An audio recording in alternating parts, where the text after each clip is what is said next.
قال الملأ الذين استكبروا من قومه، ان کے قوم کے متکبر لوگ کہنے لگے اے شعیب ہم آپ کو نکال دیں گے اور آپ کے ساتھ ان لوگوں کو بھی جو ایمان لائے اپنی بستی سے، یا پھر آپ کو ہمارے مذہب میں واپس آنا پڑے گا۔ حضرت شعیب نے کہا اولو كنا كارهين، کیا ہم تمہارے دین سے بیزار ہی کیوں نہ ہوں، ہم نے چاہے پھر بھی ہم مجبوراً ایمان لائیں، ہم مجبوراً کفر اختیار کریں، ایسا نہیں ہوگا۔ اللہ کے راستے میں ہم ہر قسم کی قربانی سہنے کو تو تیار ہیں، لیکن ہم نہ چاہنے کے باوجود کفر اختیار کرنے کو تیار نہیں ہیں۔ قد افترینا علی اللہ کذبا، ہم تو اللہ پر بہتان باندھ لیں گے، ان عدنا فی ملتکم، اگر ہم تمہارے مذہب یعنی کفر میں دوبارہ لوٹ گئے، بعد اذ نجانا اللہ منہا، جبکہ اللہ نے ہمیں اس سے نجات دے دی، وما یکون لنا، اور ہمارے یہ مناسب بھی نہیں، ہمیں اس بات کا حق بھی نہیں کہ ہم اس مذہب میں اس کفر میں دوبارہ لوٹ جائیں، الا یہ کہ ہمارا پروردگار چاہے، اور ہمارا پروردگار علم کے اعتبار سے ہر چیز کا احاطہ کیے ہوئے ہے۔ علی اللہ توکلنا، ہم نے اپنے رب ہی پر بھروسہ کیا۔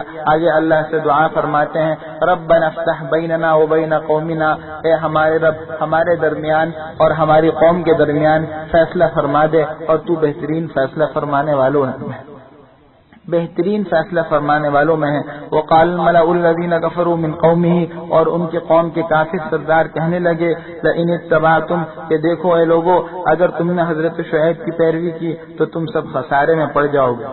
اللہ فرماتے ہیں فاخذتهم الرجفہ، ان پر زلزلے کا اور بھونچال کا عذاب آیا، اس نے ان کو آ پکڑا تو یہ لوگ اپنے گھروں میں اوندھے رہ گئے۔ فتولى عنهم الذين كذبوا شعيبا، وہ لوگ جنہوں نے حضرت شعیب کو جھٹلایا، اللہ فرماتے ہیں كأن لم يغنوا فيها، وہ ایسے برباد ہو گئے گویا وہ ان میں کبھی آباد ہی نہیں ہوئے تھے۔ الذين كذبوا شعيبا، وہ لوگ جنہوں نے حضرت شعیب کو جھٹلایا، یہ لوگ خسارے میں پڑ گئے۔ بستی کو اللہ نے صفحہ ہستی سے مٹا دیا اور بستی ایسے ویران ہو گئی ایسے معلوم ہوتا تھا کہ کبھی اس میں آبادی تھی ہی نہیں۔ فتولی عنہم، چنانچہ حضرت شعیب وہاں سے نکل آئے، وقالا، اور یہ کہنے لگے کہ اے میری قوم، تحقیق میں نے تم تک اپنے رب کے پیغام پہنچا دیے تھے اور تمہارے حق میں نے خیر خواہی کی تھی۔ فکیف آسا علی قوم کافرین، تو میں کیسے غم کروں ان لوگوں پر جو کافر ہیں۔ اب کافروں پر غم کرنے کا کیا فائدہ، کافر اس بات کے مستحق ہی نہیں ہیں، اور حقیقت یہ ہے کہ ان لوگوں نے کفر اختیار کر کے خود ہی اپنے اوپر اللہ کے عذاب آنے کی دعوت دی، لہذا اللہ کی طرف سے ان کے حق میں یہی مقدر تھا۔ اللہ جل شانہ ان کی توفیق عطا فرمائے۔ اللہم صلی علی سیدنا محمد۔ اس نویں سپارے کے پہلے رکوع تک کل قرآن کریم کا ترجمہ مکمل ہوا تھا، اور اللہ جل شانہ نے 5 انبیاء اور ان کی قوموں کے واقعات نقل کیے تھے، اور اس سے مقصد ایک طرف حضور کریم صلی اللہ علیہ وسلم کو تسلی دینا تھا، تو دوسری طرف کفار کو جھنجھوڑنا مقصد ہے، اور مسلمانوں کے لیے ان واقعات کو عبرت بنا کر پیش کیا جا رہا ہے تاکہ مسلمان ان واقعات سے سبق حاصل کریں اور ان قوموں کی عروج و زوال کی تاریخ پڑھ کر اس سے خود نتیجہ اخذ کریں۔ آگے اللہ نے جو ایک عام قانون مقرر کیا ہے اس کو بیان فرماتے ہیں کہ ان تمام قوموں سے متعلق جو قومیں ہلاک ہوئیں اور دیگر اقوام سے متعلق یہ قانون ہے کہ اللہ جل شانہ نے پہلے ہر قوم پر سخت حالات بھیجے اور ان پر سختیاں نازل فرمائیں۔ جب وہ مصیبتوں میں اور شدائد میں آئے، مقصد یہ تھا کہ وہ اس وقت میں گڑ گڑا کر اللہ کی طرف متوجہ ہو جائیں، لیکن وہ اس وقت میں اللہ کی طرف متوجہ نہیں ہوئے۔ اب اللہ نے ان کو دوسرے طریقے سے آزمایا کہ ان پر نعمتوں اور خوشحالیوں کا دروازہ کھولا اور ان پر ہر طرح کی دنیاوی نعمتیں اور آسائشیں نازل فرمائی۔ اس پر ان کی اطراحت مزید بڑھ گئی، بجائے شکر کے اترانے لگے، تو اللہ کہتے ہیں اب کوئی مہلت نہیں رہی تھی، لہذا اس پر عذاب آیا، اور آگے ڈرایا جا رہا ہے کہ اللہ کا عذاب ہر وقت میں آ سکتا ہے، دن میں بھی، رات میں بھی، چلتے پھرتے بھی اور سونے کی حالت میں بھی۔ انسان کسی وقت اللہ کے عذاب سے مطمئن نہیں ہو سکتا۔ وما ارسلنا فی قریۃ من نبی، اور ہم نے کسی بھی شہر و بستی میں نبی نہیں بھیجا مگر اس شہر کے رہنے والوں کو بالبأساء والضراء، تکلیفوں میں اور مصیبتوں میں مبتلا کیا اور پکڑا، لعلہم یضرعون، تاکہ وہ عاجزی اور انکساری کریں۔ کانت سیئۃ الحسنہ، پھر ہم نے تکلیف کو آسودگی سے اور خوشحالی سے بدل دیا، حتی عفو، یہاں تک کہ وہ خوب بڑھ گئے، یعنی ان کے مال و اولاد ہو گئی اور خوب ریل پیل ہو گئی، مال و دولت کی جب کثرت ہونے لگی تو اب کیا کہنے لگے؟ وقالو، کہنے لگے قد مس آباءنا الضراء والسراء، یہ سختیاں اور یہ اچھے حالات اور خوشحالیاں ہمارے آبا و اجداد پر بھی آئی تھیں، فاخذناہم بغتہ، ہم نے ان کو اللہ فرماتے ہیں اچانک پکڑ لیا، وہم لا یشعرون، وہ اپنے حال سے بے خبر تھے۔ یعنی اس کو عام روٹین کی چیز سمجھا کہ جی یہ تو ہوتا ہی رہتا ہے، برے حالات بھی آتے ہیں، اچھے حالات بھی آتے ہیں، پہلے بھی ایسا ہی ہوا۔ حالانکہ یہ جو کچھ واقعات اور حالات کی تبدیلی ہوتی ہے یہ سب اس لیے کہ انسان اس سے سبق حاصل کرے۔ آگے فرماتے ہیں وَلَوْ أَنَّ أَهْلَ الْقُرَىٰ، اور اگر یہ بستی والے ایمان لے آتے اور تقوی اختیار کرتے تو ہم ان پر آسمان سے اور زمین سے برکات کے دروازے کھول دیتے، لیکن انہوں نے جھٹلایا تو ہم نے ان کو ان کے ان اعمال کی وجہ سے جو وہ کرتے تھے پکڑ لیا۔ یہ نسخہ بتایا دنیا میں خوشحالی کا، اور دنیا میں اگر انسان آسودگی چاہتا ہے تو اس کا نسخہ یہ ہے کہ ایمان و تقوی اختیار کرے۔ جتنا اللہ کے حکم پر اور شرعی تعلیمات پر عمل ہوگا اتنے ہی دنیاوی مسائل بھی حل ہو جائیں گے۔ اس کی وجہ یہ ہے کہ یہ مسائل اور یہ حالات، یہ غمیاں اور یہ پریشان کل حالات، یہ بے امنی، یہ مہنگائی سب اللہ ہی کی طرف سے تو آ رہی ہے اور انسان کی شامت اعمال کی بنا پر آ رہی ہے۔ یہ اسی قانون کا ایک حصہ ہے۔ اعمال درست ہو جائیں گے تو اعمال کی تاثیر ہے کہ وہ خود بخود جو ہے حالات کو بہتر کر دیتے ہیں۔ افامن اہل القری، کہ بستی والا اس بات سے مامون ہے کہ ان پر ہمارا عذاب آ جائے جب وہ بے خبر، جب ان پر ہمارا عذاب رات کے وقت آ جائے اور وہ بے خبر سو رہے ہوں۔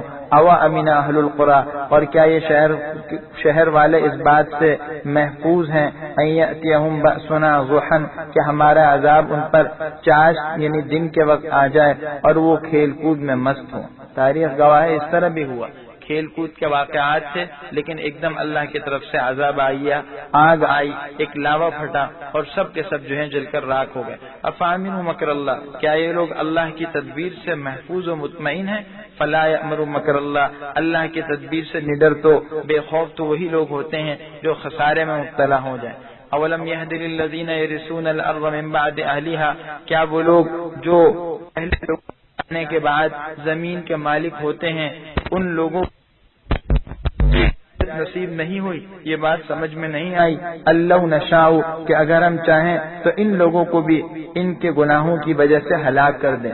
یعنی ان لوگوں نے پچھلی قوموں کے واقعات سے سبق نہیں لیا، اور کیا انہیں ان واقعات سے یہ نتیجہ نہیں ملا کہ اگر اللہ چاہیں تو ان پر بھی اسی طرح عذاب نازل کر سکتے ہیں ان کے گناہوں کی وجہ سے۔ وَنَطْبَعُ عَلَىٰ قُلُوبِهِمْ، اور ہم ان کے دلوں پر مہر لگا دیں تو وہ کچھ سن ہی نہ سکیں۔ تِلْكَ الْقُرَىٰ، اللہ فرماتے ہیں یہ بستیاں ہیں جن کے حالات ہم آپ کو سناتے ہیں۔ وَلَقَدْ جَاءَتْهُمْ، اور بے شک ان کے پاس ان کے رسول آئے واضح نشانیاں لے کر، بس یہ لوگ ایمان لانے والے تھے ہی نہیں، اس وجہ سے بس یہ لوگ ایمان نہیں لانے والے تھے اس چیز کو کہ جس کو وہ پہلے جھٹلا چکے تھے۔ کذالک یطبع اللہ، اسی طرح اللہ مہر لگا دیتے ہیں کافروں کے دلوں پر۔ وما وجدنا لاکثرهم من عہد، اور ہم نے ان میں سے اکثر لوگوں میں عہد کا نباہ نہیں دیکھا، اور ہم نے ان میں سے اکثر کو بدکار اور فاسق ہی پایا۔ اکثروں نے اللہ سے جو عہد کیا تھا اللہ کے ساتھ اطاعت کا اور اللہ کے احکام پر عمل کرنے کا، اس عہد کو پورا نہیں کیا۔ ثم بعثنا من بعدهم موسیٰ، اب ان 5 قوموں کے واقعات کے بعد یہ چھٹا واقعہ بیان کیا جا رہا ہے جو حضرت موسیٰ علیہ السلام کا فرعون کے ساتھ پیش آیا تھا، فرعون اور اس کے قوم کے ساتھ، اور اس کے بعد موسیٰ علیہ السلام کا واقعہ بنی اسرائیل کے ساتھ پیش آیا۔ قرآن میں اس صورت کے اندر اور دیگر صورتوں میں بھی موسیٰ علیہ السلام اور فرعون کا واقعہ بڑی تفصیل کے ساتھ ذکر کیا گیا ہے۔ اس کی وجہ ہے کہ کئی وجوہ سے بڑی اہمیت رکھتا ہے۔ بنیادی بات تو یہ ہے کہ فرعون اور اس کی قوم جہالت میں دوسرے اقوام سے بھی بڑھ گئی، بئی معنی کہ انہوں نے اپنے ہی میں کا ایک انسان یعنی فرعون کو خدا بنا لیا۔ اس نے انا ربکم الاعلی کا نعرہ لگایا، تو ظاہر ہے یہ اس کی جہالت کی انتہا تھی۔ اور پھر دوسری بات جو اس کے بعد ہے وہ یہ ہے کہ اللہ جل شانہ نے ان کو بڑی دنیا میں طاقت عطا کی تھی اور ان کو بڑی قوت عطا کی. فرعون کو اللہ نے دنیا کی ایسی نعمتیں دی تھی کہ وہم گمان بھی نہ ہو سکتا تھا کہ یہ آدمی بھی اللہ کے پکڑ میں آ جائے گا. پھر حضرت موسیٰ علیہ السلام کو اس کے بالمقابل ایسے معجزات عطا کیے تھے جو ان کی نبوت کے اور ان کے پیغمبر ہونے کی واضح نشانیاں تھیں. ایک معجزہ ید بیضا تھا اور دوسرا معجزہ تھا عصا جس کا ذکر آگے آ رہا ہے. یہ دو ایسے معجزات تھے جو آنکھوں سے نظر آتے تھے اور ان کو جھٹلانا سوائے ضد اور ہٹ دھرمی کے کچھ اور نہیں تھا. تو فرعون نے اس کے باوجود انکار کیا. وقال موسیٰ، حضرت موسیٰ نے فرمایا، یا فرعون ثم بعثنا من بعدهم موسیٰ، اللہ فرماتے پھر ہم نے ان پیغمبروں کے بعد حضرت موسیٰ کو بھیجا اپنی نشانیاں دے کر فرعون اور اس کے اعیان سلطنت کے پاس. فظلموا بها، انہوں نے ان کے ساتھ بھی کفر کیا. فانظر، آپ دیکھیے ان مفسدوں کا انجام کیا ہوا. وقال موسیٰ یا فرعون، حضرت موسیٰ علیہ السلام کو جب پیغمبری مل گئی، نبوت مل گئی، حالانکہ فرعونی کے گھر میں پلے تھے جس کا ذکر قرآن نے دوسرے مقام پر تفصیل سے ذکر کیا ہے. باہر صورت جب ان کو پیغمبری ملی تو اب یہ فرعون کے پاس آئے اور فرعون کے پاس آ کر ایک تو اللہ کی توحید کی دعوت دی اور دوسری بات یہ کہی کہ میں بنی اسرائیل کا نجات دہندہ بن کر آیا ہوں، بنی اسرائیل کو تمہارے ظلم و ستم سے چھڑانے کے لیے آیا ہوں. قوموں کی عروج اور زوال کی جو تاریخ ہے وہ ہمیں یہ بتاتی ہے کہ ہر دور میں اس طرح ہوا کہ انبیاء کے آنے سے پہلے اس طرح کی صورتحال پیش آئی کہ جو ظالم طبقہ تھا، جو حکمران طبقہ تھا، انہوں نے اپنے مفادات کے خاطر غربا پر اور کمزور لوگوں پر جو ہے کسی قسم کا ظلم اور اس کے پہاڑ توڑنے میں کوئی تعامل نہیں کیا. ہر طرح کے اپنے مفادات حاصل کرنے کے لیے ان سے ناجائز بگاڑ لیا اور ان پر ہر طرح کا ظلم و ستم کیا، جس کی وجہ سے ان دو طبقوں کے درمیان آپس میں منافرت اور عداوت پیدا ہو گئی. اور جب ظلم و ستم انتہا کو پہنچ گیا تو پھر اللہ کی طرف سے کوئی نبی آئے جو نجات دہندہ بن کر آئے. انہوں نے کمزوروں کی نجات کی صورت یہ پیدا کی کہ ان کو اللہ کی توحید کی دعوت دی. یہ کمزور اور ضعیف اور مظلوم لوگ تو پہلے ہی سے اپنے بڑے لوگوں کے ظلم و سرکشی کا نشانہ بننے کی وجہ سے ان سے بالکل جو ہے مایوس ہو چکے تھے اور ان کے بارے میں برے جذبات رکھتے تھے. فوراً انبیاء کے ہاتھ پر ایمان لے آئے. لیکن دوسری طرف جو بڑے لوگ تھے یہ تکبر میں ماننے کو تیار نہیں تھے تو پھر اللہ کا عذاب آیا. حضرت موسیٰ نے فرمایا، اے فرعون انی رسول من رب العالمین، میں اللہ کی طرف سے پیغمبر بن کر آیا ہوں جو رب العالمین ہے. حقیق علی اللہ اقول علی اللہ الا الحق، اور مجھ پر یہ ضروری ہے، یہ واجب ہے کہ میں اللہ پر حق بات اور سچ بات ہی کہوں. اور جئتکم ببینۃ من ربکم، میں تمہارے پاس اپنے رب کی طرف سے واضح نشانی لے کر آیا ہوں، بس آپ میرے ساتھ بنی اسرائیل کو بھیج دیجیے. قال ان کنت جئت بآیۃ، اگر تم کو یہ کہنے لگا اگر تم کوئی نشانی لائے ہو تو اچھا وہ لا کر دکھا دو اگر تم سچے ہو.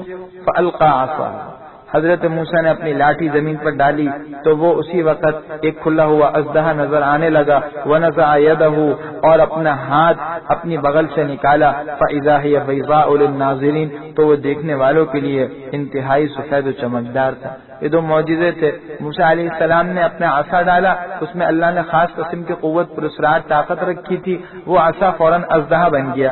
ابن کثیر کی تفسیر میں لکھا ہے، عبداللہ بن عباس رضی اللہ عنہ فرماتے ہیں کہ جب فرعون نے واقعہ دیکھا کہ وہ اژدہا ہے تو ڈر کے مارے فوراً اپنے تخت سلطنت سے بھاگا.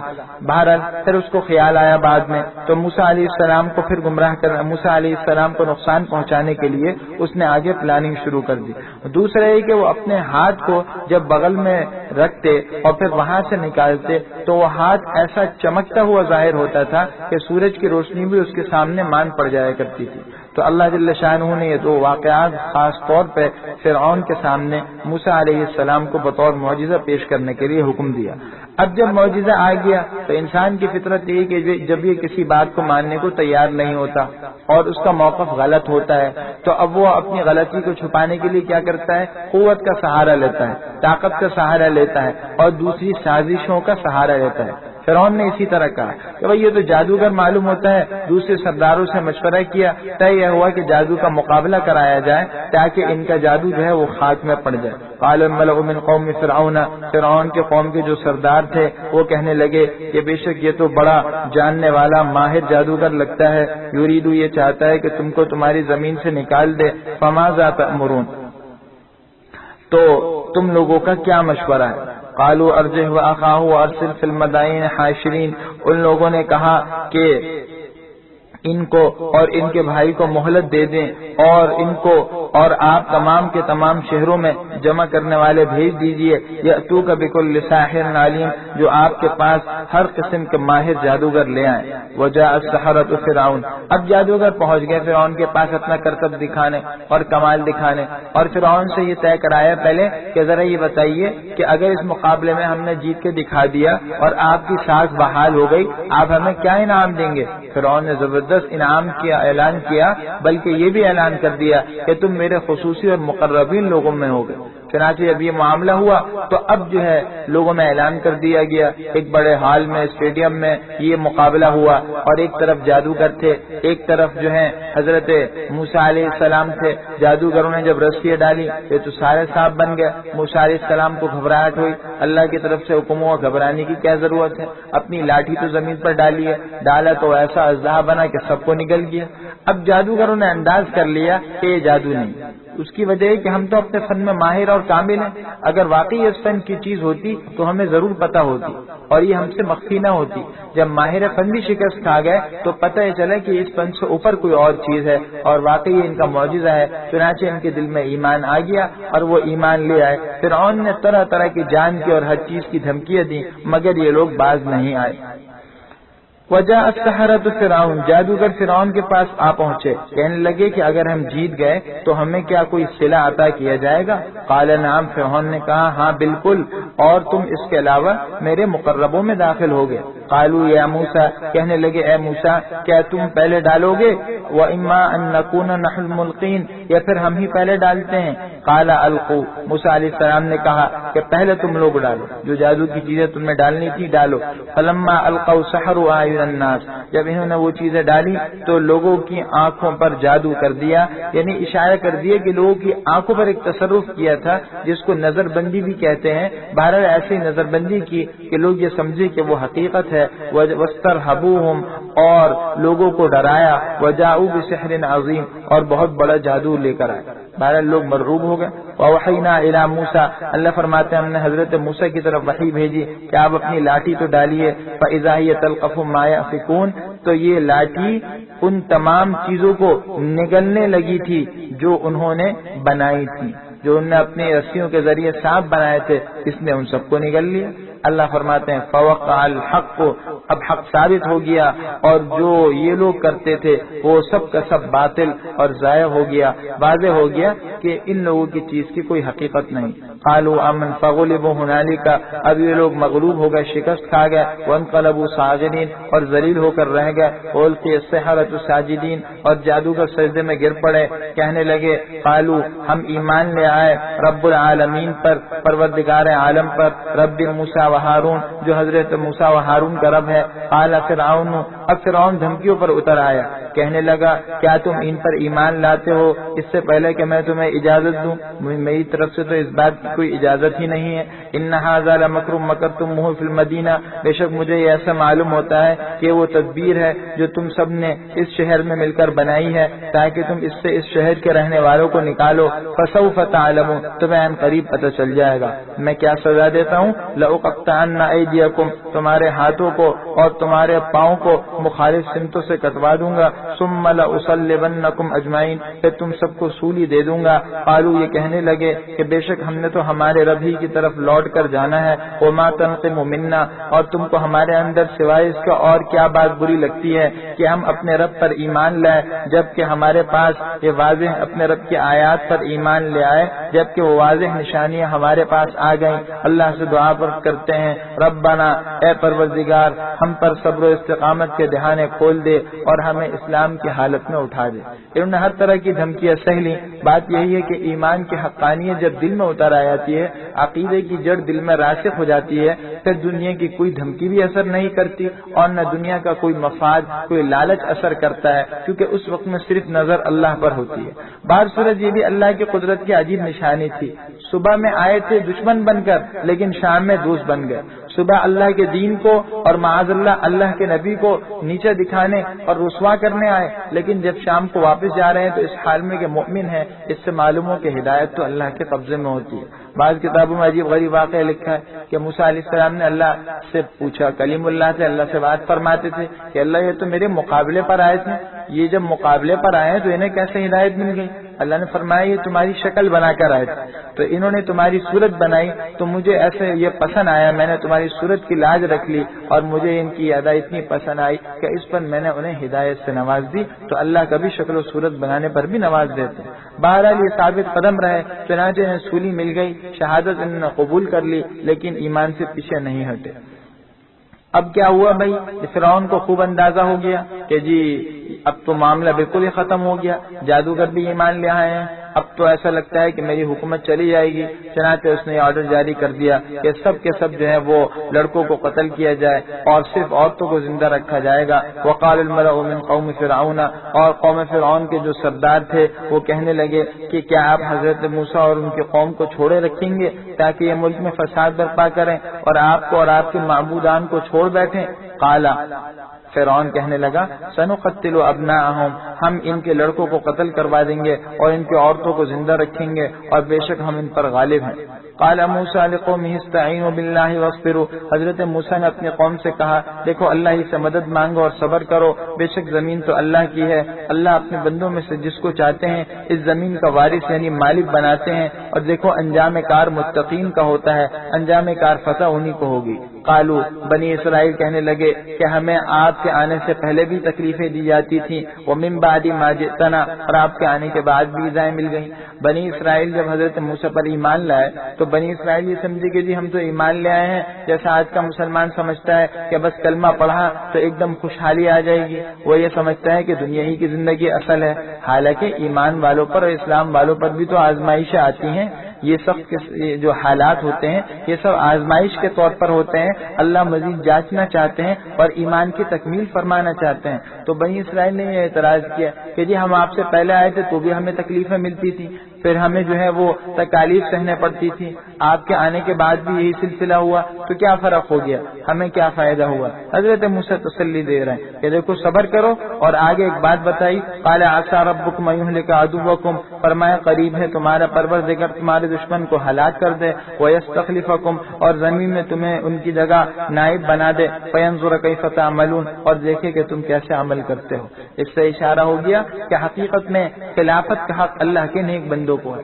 جتنے اللہ کے دشمن ہیں ان کی جو حکومت ہوگی یہ وقتی ہوگی، ناپائیدار ہوگی، اور دائمی حکومت اور ایسی مستحکم حکومت جس میں محبت کے اثرات رعایا کے دل کے اندر ہوں، یہ تو صرف ان لوگوں کو ملتے ہیں جو اللہ کے حکم کی پابندی کریں، اسلام کی تعلیمات کو مکمل طور پر مضبوطی سے تھامے رکھیں۔ اس لیے موسیٰ علیہ السلام نے تسلی دی، دیکھو اللہ تمہیں خلیفہ بنائیں گے، لیکن فینظر کیف تعملون، یہ خلافت حکومت جو ہے یہ کوئی مزے کی چیز نہیں ہے، فائدہ اٹھانے کی چیز نہیں ہے، یہ تو بہت بڑی آزمائش ہے۔ اللہ اس کے ذریعے سے بندے کو جو خلافت دیتے ہیں، اس سے مقصد یہ نہیں ہوتا کہ بندے خوب مزے اڑا لے، ناجائز اختیارات کو استعمال کر لے۔ اس خلافت سے بنیادی مقصد یہ ہوتا ہے کہ اللہ یہ دیکھیں، جانچیں کہ وہ اس منصب کو کتنے طریقے سے ادا کر رہے ہیں۔ دنیا میں جتنی بڑی پوسٹ ہوتی ہے، منصب جتنا اونچا ہوتا ہے، اسی قدر وہ اتنے زیادہ خطرناک بھی ہوتا ہے، اس میں اتنی ہی باریکیاں بھی ہوتی ہیں۔ تو حکومت جو ہے وہ سب سے بڑا منصب ہے، لہذا اس کی باریکیاں بھی بہت زیادہ ہیں۔ اللہ دیکھنا چاہتے ہیں کہ بھائی تمہارے اعمال کیسے ہیں۔ خلیفہ منصور کا قصہ ہے کہ ایک بزرگ کے پاس بیٹھا ہوا تھا، تو ان بزرگ نے جو ہے اس کے سامنے یہی آیت پڑھی، عسى ربكم ان يهلك عدوكم ويستخلفكم، اشارہ سے تمہیں خلافت مل جائے گی۔ خیر یہ بات آئی گئی ہو گئی، کچھ عرصے بعد خلیفہ منصور کو جب خلافت مل گئی اور وہ بزرگ اس سے ملنے آئے، ایک مرتبہ ملاقات ہوئی تو اس نے ان کے سامنے یہی آیت پڑھی۔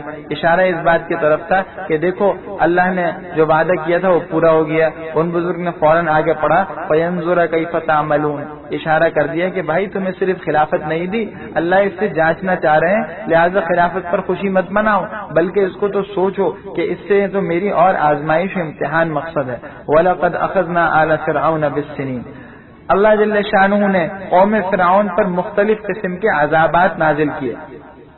مختلف قسم کی جو ہے ان کی نافرمانیوں کی بنا پر ان پر آزمائشیں آئیں. اللہ فرماتے ہیں ہم نے فرعونیوں کو قحط کے ذریعے سے ونقص من الثمرات اور پھلوں اور میووں کی کمی کے ذریعے سے آزمایا اور ان کو پکڑا تاکہ وہ نصیحت حاصل کریں.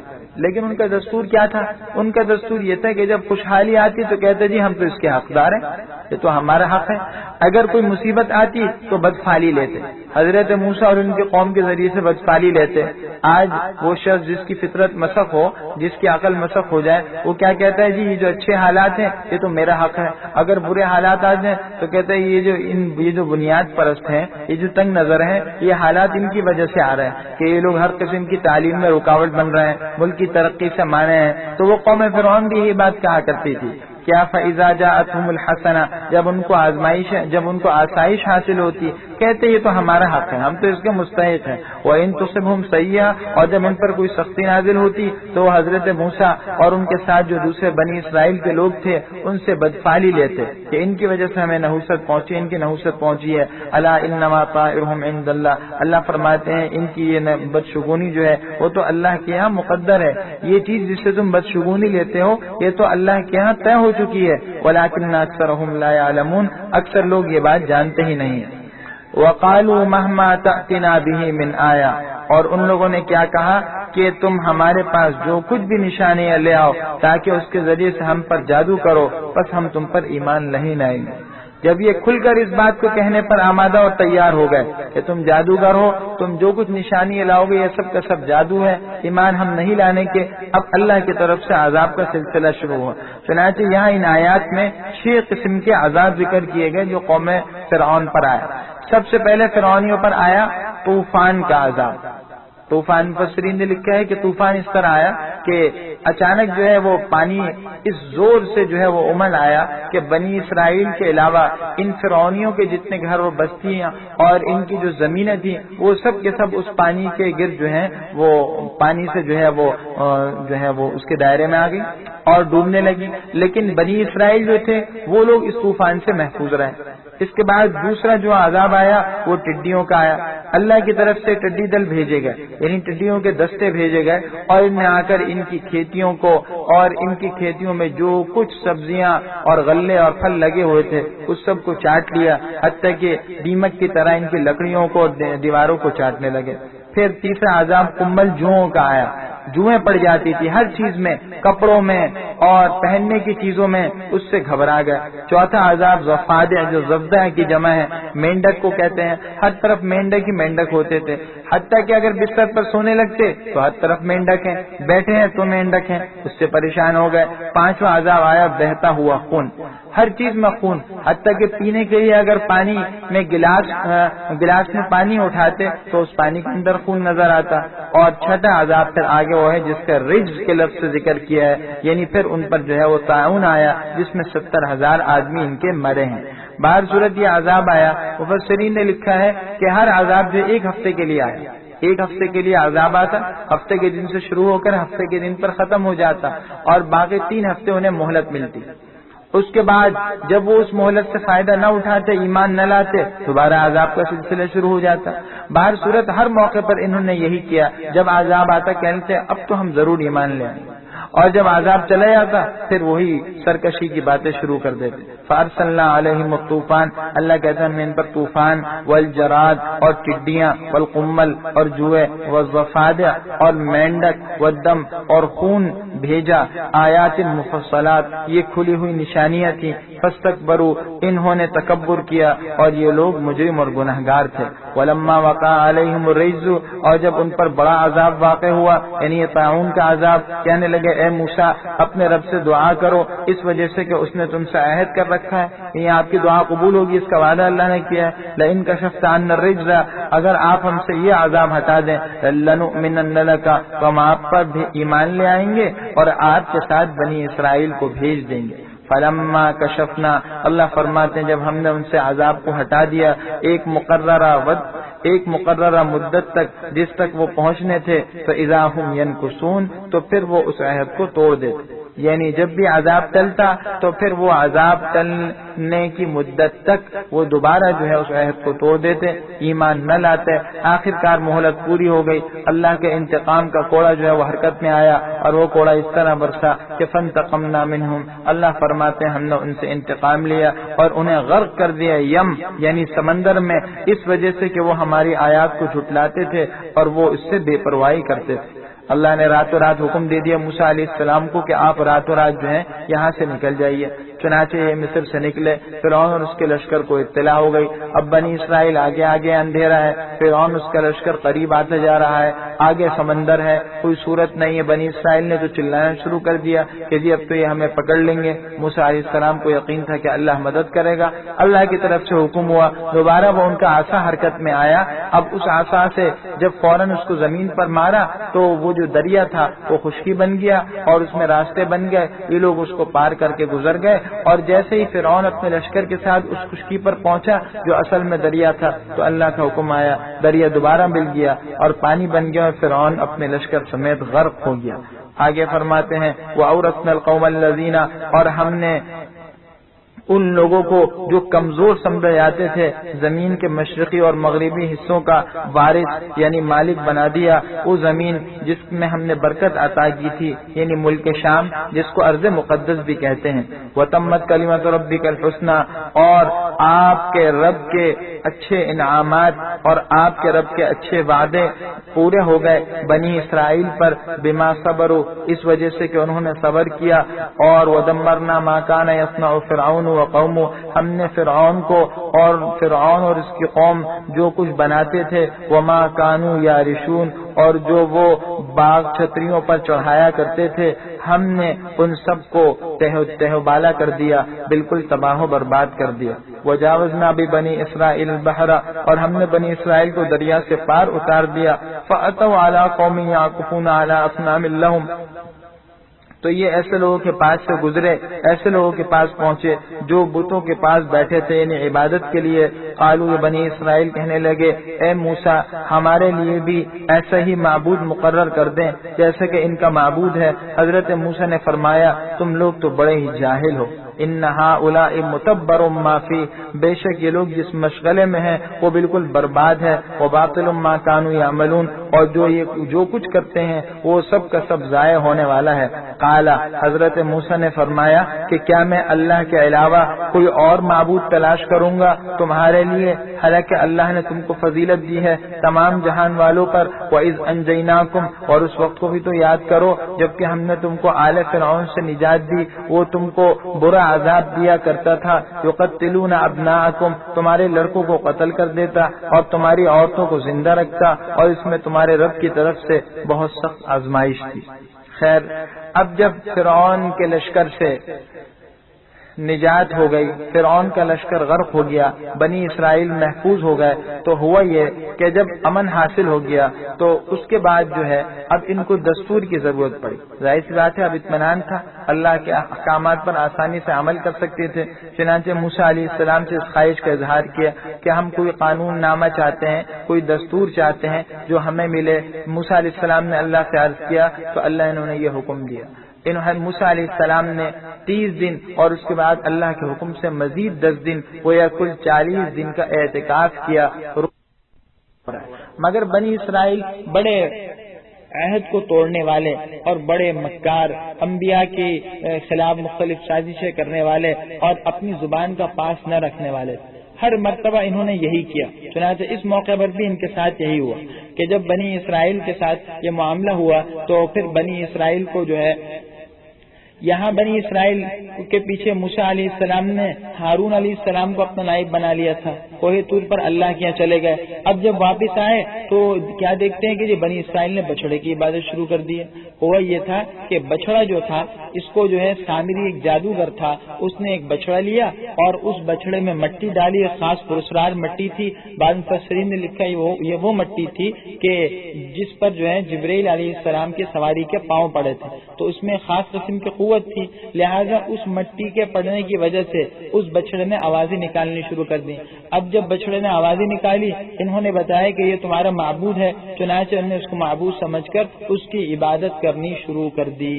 اب جب اس کی عبادت شروع کی موسیٰ علیہ السلام واپس آئے تو کیا دیکھتے ہیں یہاں تو نقشہ ہی بدلا ہوا ہے. میں تو گیا تھا ان کی ہدایت کے لیے اور ان کے لیے کتابیں لینے کے لیے, انہوں نے پیچھے جو بچڑے کو معبود بنا لیا, بہت سخت تیش میں آ گئے اور ان سے کتاب کے جو ہے وہ کچھ کتابچے گر بھی گئے اور سختی میں اپنے بھائی کے بال بھی پکڑے کہ بھائی میں نے تمہیں کیسا خلیفہ بنایا, تم لوگوں نے خیال کیوں نہیں کیا. انہوں نے بہت عذر پیش کیا, جی یہ تو میری قتل کی در پہ تھے.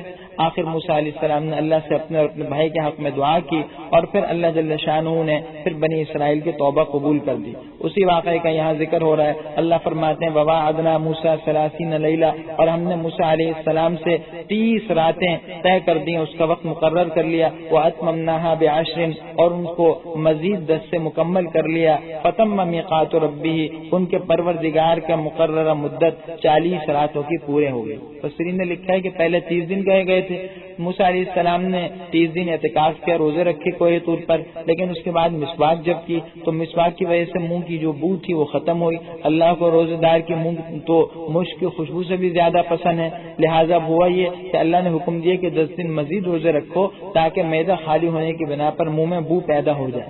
اگرچہ روزے دار مسواک کر سکتا ہے, مسواک تو اس کے لیے ہر حال میں سنت ہے, لیکن بہرحال اللہ کو یہاں یہ بات پسند تھی, اس لیے پورے 40 دن کا اعتکاف کرائے گا اور روزے رکھوائے گا. وقال موسیٰ علیہ السلام نے جاتے وقت ہی اپنے بھائی کو کہہ دیا تھا, لأخیہ ہارون, اپنے بھائی ہارون کو کہا تھا کہ دیکھو میرے پیچھے میری قوم میں میرا نائب اور خلیفہ بننا, وأصلح, اور اصلاح کرتے رہنا, اور مفسدوں کے راستے پر مت چلنا. ولما جاء موسیٰ لمیقاتنا, اللہ فرماتے ہیں جب موسیٰ علیہ السلام ہمارے مقرر کیے ہوئے وقت پر کوہ طور پہنچے, وکلمہ رب, اور ان کے رب نے ان سے بات کی, تو موسیٰ علیہ السلام نے فرمائش کی. اللہ کی محبت مزید پیدا ہوئی. اب اشتیاق ہوا اللہ کی زیارت کا کہ ہم کلامی تو حاصل ہو گئی تو اس ذات کی زیارت بھی ہو جائے. کیا خواہش کر رہے ہیں؟ رب ارنی انظر الیک, اے پروردگار مجھے آپ اپنا جلوہ دکھا دیجئے کہ میں خود آپ کا دیدار کروں. قال, اللہ نے فرمایا لن ترانی, تم مجھے ہرگز نہ دیکھو گے, ولکن انظر الی الجبل, اللہ نے فرمایا کہ اچھا ایسا کرو, دیکھو پہاڑ کو دیکھو, اگر یہ پہاڑ جو ہے ثابت قدم رہ جاتا ہے, محفوظ رہ جاتا ہے, تو یہ اس کی علامت ہے کہ تمہارے اندر اس کی طاقت. چنانچہ موسیٰ علیہ السلام کوہ طور کو دیکھ رہے ہیں, اللہ کی ایک ذرہ برابر تجلی کوہ طور پر ظاہر ہوئی تو پہاڑ تحمل نہ کر سکا, بالکل ریزہ ریزہ ہو گیا. اور موسیٰ علیہ السلام اس رعب اور اس تجلی کے ہیبت کی وجہ سے موسیٰ علیہ السلام بھی بے ہوش ہو گئے, اور جب ہوش میں آئے تو کہا اے اللہ میں توبہ کرتا ہوں, آپ کی ذات پاک ہے, اور بس میں ایمان لے آیا, اب میں زیارت کا مطالبہ نہیں کرتا. فلما تجلی ربہ للجبل, جب ان کے رب نے پہاڑ پر تجلی فرمائی, یعنی ان کے رب کی نورانی تجلی جو ہے وہ ظاہر ہوئی, جعلہ دکا, تو اللہ نے اس پہاڑ کو ریزہ ریزہ کر دیا. وخر موسیٰ صاعقا, موسیٰ علیہ السلام بے ہوش ہو کر گر گئے. اللہ نے پیچھے کیا فرمایا تھا, ولکن انظر الی الجبل, دیکھو پہاڑ کو دیکھنا, فإن استقر مکانہ فسوف ترانی, اگر یہ اپنی جگہ قائم رہا تو تم مجھے دیکھ سکو گے. لیکن جب یہ قصہ ہوا کہ جب اللہ نے پہاڑ پر تجلی نازل فرمائی تو اس پہاڑ کو ریزہ ریزہ کر دیا. موسیٰ علیہ السلام بے ہوش ہو کر گر گئے. فلما افاقا, جب ان کو افاقہ یعنی ہوش آیا, کہنے لگے سبحانک, آپ کی ذات پاک ہے, میں تیرے حضور توبہ کرتا ہوں اور میں سب سے پہلے ایمان لانے والا ہوں. قال, اللہ نے فرمایا یا موسیٰ, اے موسیٰ, بے شک ہم نے آپ کو چن لیا تمام لوگوں پر اپنے پیغام سے اور اپنی ہم کلامی سے. فخذ ما آتیتک, جو ہم آپ کو دے رہے ہیں وہ لے لیجئے. وکن من الشاکرین, اور شکر بجا لانے والوں میں سے ہو جائیے. وکتبنا له فی الالواح, اللہ کہتے ہیں ان تختیوں میں, یعنی ان تورات کی تختیوں میں ہم نے ان کے لیے لکھ دیا تھا ہر قسم کی نصیحت کی چیزیں اور ہر بات کی تفصیل. فخذها بقوہ, اللہ نے موسیٰ سے فرمایا کہ آپ ان باتوں کو مضبوطی کے ساتھ پکڑیے. وأمر قومک, اور اپنی قوم کو بھی حکم کیجیے, یأخذوا بأحسنها, کہ ان اچھی باتوں کو قبول کریں, ان کو مضبوطی کے ساتھ پکڑے رہیں. سأریکم دار الفاسقین, میں ان قریب تم کو نافرمانوں کا گھر دکھا دوں گا, اور وہ کیا ہے, وہ آخرت کا گھر ہے. سأصرف عن آیاتی الذین, اللہ فرماتے ہیں ان قریب میں پھیر دوں گا اپنی نشانیوں سے ان لوگوں کو جو زمین میں تکبر کرتے ہیں ناحق. جن کو کوئی حق نہیں ہے تکبر کرنے کا. وَإِن يَرَوْا اور ان کا حال یہ ہے کہ اگر وہ ہر قسم کی نشانیاں دیکھ لیں تو بھی اس پر ایمان نہ لائیں. وَإِن يَرَوْا سَبِيلَ الرُّشْدِ اور اگر وہ ہدایت کا راستہ دیکھیں تو اس راستے کو اختیار نہیں کریں گے. وَإِن يَرَوْا سَبِيلَ الْغَيِّ اگر وہ گمراہی کا راستہ دیکھیں تو اس کو اس راستے کو اختیار کر لیں گے. ذالک یہ سب اس وجہ سے ہے کہ انہوں نے ہماری آیات کو جھٹلایا اور یہ لوگ اس سے غفلت کرتے رہے. والذین اللہ فرماتے ہیں وہ لوگ جنہوں نے ہماری آیات کو جھٹلایا اور آخرت میں حاضری کو جھٹلایا. حبطت اعمالہم ان کے سارے اعمال برباد ہو گئے. ان کو اپنے اعمال کا بدلہ ضرور ملے گا. واتخذ قوم موسیٰ یہاں موسیٰ علیہ السلام کوہ طور پر گئے انہی کی خواہش پر اللہ سے ہم کلامی کے لیے اور تورات لینے تاکہ وہ عمل کریں. اور وہاں ان کی سرکشی کا حال کیا ہے؟ اللہ اس کا نقشہ کھینچ رہے ہیں کہ موسیٰ علیہ السلام کی قوم نے من بعدہ ان کے بعد ان کے زیورات میں سے ایک بچڑا بنا لیا. وہ بچڑا کیا تھا؟ جسد لہ خوار ایک جسم تھا جس میں سے بیل کی آواز نکلتی تھی. یہ وہ زیورات تھے جو بنی اسرائیل نے فرعونیوں سے عاریت کے طور پر لیے تھے. عاریتاً زیورات دیے تھے. اللہ کی طرف سے حکم آیا تھا راتوں رات جانے کا تو راتوں رات بھاگ پڑے. زیورات اپنے ساتھ لے گئے تھے. وہی زیورات جو ہیں وہ ایک بچڑے کے اندر ڈالے اور اس میں مزید جو ہے ایک مٹی جو ہے ڈالی گئی سامری جادوگر کے حکم سے. اس کے نتیجے میں ایک بچڑا ایسا وجود میں آیا جس سے آواز نکلتی تھی. الم یرو اللہ فرماتے ہیں کیا یہ لوگ نہیں دیکھتے؟ اتنے بے وقوف ہیں اس کو معبود بنا لیا. یہ نہیں دیکھتے کہ یہ بچڑا نہ ان سے بات کر سکتا ہے اور نہ ان کو کوئی راستہ دکھا سکتا ہے. انہوں نے اس کو معبود بنا لیا اور بے شک یہ لوگ ظالم تھے. ولما سقط فی ایدیہم اور جب یہ لوگ نادم ہو گئے. سقط فی ایدیہم عرب میں لفظ بولا جاتا ہے جس سے مراد ہوتا ہے اپنے کیے پر پچھتانا. جب یہ لوگ نادم ہوئے ورعوا اور انہیں یہ بات معلوم ہو گئی اس کا احساس ہو گیا انہوں نے دیکھ لیا کہ یہ گمراہ ہو گئے. قالوا تو کہنے لگے کہ اگر ہمارا رب ہم پر رحم نہ کرے گا اور ہماری بخشش نہ کرے گا تو ہم خسارے والوں میں سے ہو جائیں گے. ولما رجع موسیٰ اور جب حضرت موسیٰ اپنی قوم کی طرف لوٹے غضبان اسفا غصے اور افسوس کی حالت میں قال تو فرمایا بئس ما خلفتمونی من بعدی تم نے میرے بعد میرے پیچھے بہت ہی برا طریقہ اختیار کیا. اعجلتم امر ربکم کیا تم نے اپنے پروردگار کے حکم میں بڑی جلدی چاہی؟ اللہ کا حکم آنے ہی والا تھا اس میں اتنی جلدی کیوں چاہی کہ اس سے پہلے کہ اللہ کا حکم پہنچتا اپنی ہی طرف سے شریعت مقرر کر لی اپنی طرف سے خدا مقرر کر لیا. وہ القل الواح اور غصے میں تورات کی تختیاں ڈال دی. ظاہر غصے میں کے اعتبار سے انسان جو ہے بسا اوقات جو ہے نادانستگی میں کوئی کام کر دیتا ہے اس طرح کا. چنانچہ موسیٰ علیہ السلام نے وہ شدت جذبات میں آ کر جو ہے وہ تورات کی تختیاں جو ہاتھ میں تھی وہ زمین پر ڈال دی. وہ اخذ برأس اخیہ اور اپنے بھائی حضرت ہارون کے سر کو پکڑ کر اپنی طرف گھسیٹنے لگے. بہرحال یہ وہی قصہ ہے جس کا ذکر شروع میں ہو چکا ہے. حضرت ہارون نے فرمایا قال ابن امہ اے میری ماں کے بیٹے. مقصد یہ تھا میرے سگے بھائی. ماں کا بیٹا ذکر کر کے انہیں جو ہے شفقت دلا رہے ہیں. ماں کا واسطہ دے کر گویا ان سے درخواست کر رہے ہیں کہ اے بھائی جان ان القوم استضعفونی ان لوگوں نے مجھے کمزور سمجھا اور یہ تو مجھے قتل کرنے والے تھے. فلا تشمت بی الاعداء میرے ساتھ ایسا سلوک کر کے دشمن کو خوش مت کیجیے. دشمن اور خوش ہو رہے ہوں گے کہ جی یہ دونوں آپس میں الجھ پڑے. ولا تجعلنی اور مجھے بھی ان ظالموں کے ساتھ مت کیجیے میرا کوئی قصور نہیں. حضرت موسیٰ کو پھر احساس ہوا. قال عرض کیا رب اغفر لی ولی اخی اے میرے رب میری اور میرے بھائی کی مغفرت فرما. وادخلنا فی رحمتک اور ہمیں اپنی رحمت میں داخل فرما. وانت ارحم الراحمین اور آپ بے شک سب سے زیادہ رحم فرمانے والے ہیں. ان الذین اتخذوا العجل بے شک وہ لوگ جنہوں نے بچڑے کو معبود بنا لیا سینالہم غضب من ربہم بے شک ان کو عن قریب آپ کے رب کی طرف سے غضب اور دنیا کی زندگی میں ذلت کا سامنا ہوگا. وکذالک نجزی المفترین اور ہم مفترا کرنے والوں کو اسی طرح سزا دیا کرتے ہیں.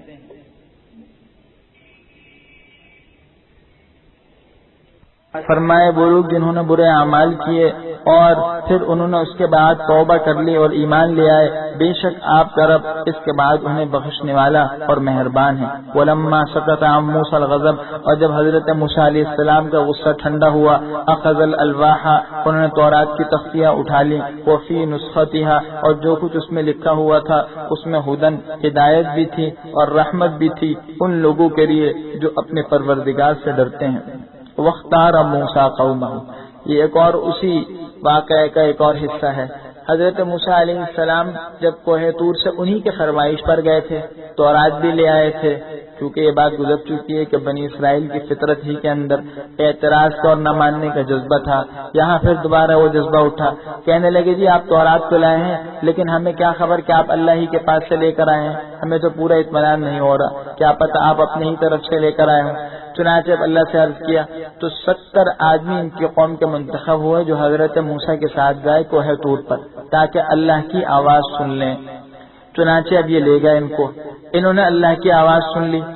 ڈٹائی کی انتہا دیکھیے کہ جب اللہ کی طرف سے بھی اعلان ہو گیا کہ واقعی یہ وہ وحی ہے جو میں نے نازل کی ہے، کوہ طور پر ان لوگوں نے یہ آواز سن لی، اب بھی اطمینان نہیں ہوا، کہنے لگے جی ہمیں شبہ ہو رہا ہے، پتہ نہیں اللہ کی آواز ہے کسی اور کی آواز ہے، ہم تو اللہ کو دیکھنا چاہتے ہیں۔ تو جب یہ مطالبہ کیا کہ جی ہم تو کھلی آنکھوں سے دیکھنا چاہتے ہیں اللہ کو تاکہ پتہ چل جائے کہ اللہ وہی ہے اور اسی نے وحی نازل کی، اب عذاب آیا، ایک دم زلزلہ آیا زمین میں اور سب کے سب جو ہے وہ مر گئے، 70 کے 70 آدمی تھے۔ موسیٰ علیہ السلام نے فریاد کی کہ اللہ بہتر یہ ہے کہ آپ ان کو زندہ ہی فرما لیں، آپ اگر ان کو ہلاک کرنا ہی تھا تو مجھے بھی ان کے ساتھ ہلاک کر دیتے، بنی اسرائیل ویسے ہی میری دشمن بنی ہوئی ہے، ہر وقت میرے پیچھے لگی رہتی ہے، یہ جو 70 آدمی آپ کے غضب سے مرے ہیں ان سب کا خون مجھ پر ہی آئے گا۔ جب اللہ سے خوب دعا کی تو اللہ کا جو ہے وہ اللہ کی قدرت جو ہے وہ جوش میں آئی اور یہ سب کے سب دوبارہ زندہ کر دیے گئے، اور پھر جب یہ لوگ آئے تو بنی اسرائیل پھر ایمان لے آئے۔ اسی واقعے کا یہاں ذکر ہو رہا ہے، وَاخْتَارَ مُوسَىٰ قَوْمَهُ، حضرت موسیٰ علیہ السلام نے اس مدت کے لیے جو ہم نے مقرر کی تھی اپنی قوم کے 70 آدمی چن لیے۔